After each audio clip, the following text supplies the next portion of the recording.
بسم اللہ الرحمن الرحیم۔ بسم اللہ الرحمن الرحیم۔ السلام علیکم دوستو، آج آپ کے سامنے ایک اور حدیث کے ساتھ حاضر ہوا ہوں۔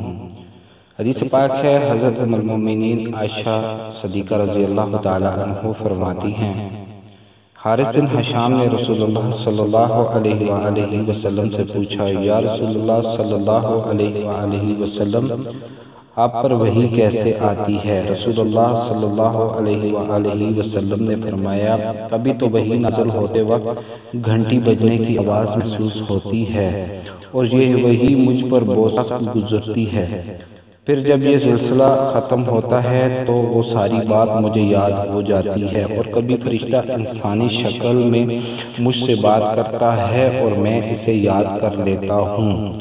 اور حضرت عائشہ صدیقہ رضی اللہ تعالی عنہ فرماتی ہیں کہ میں نے رسول اللہ صلی اللہ علیہ وآلہ وسلم پر سخت سردی میں وحی نازل ہوتے ہوئے دیکھا تو آپ صلی اللہ تعالی عنہ کی پیشانی پر پسینہ آ جاتا تھا۔ امید کرتا ہوں کہ میری ویڈیو آپ کو پسند آئی ہوگی، اور دعا کرتا ہوں اللہ پاک سے کہ میرا اس حدیث کو پڑھنا اور آپ کا سننا اپنی بارگاہ میں قبول منظور فرمائے۔ اگر اس حدیث میں مجھ سے کوئی غلطی ہوئی ہے تو کمنٹس میں آپ مجھے بتا سکتے ہیں تاکہ میں آنے والی ویڈیو میں اس غلطی کو درست کر سکوں۔ اگلی ویڈیو تک کے لیے اجازت چاہتا ہوں۔ السلام علیکم ورحمۃ اللہ وبرکاتہ۔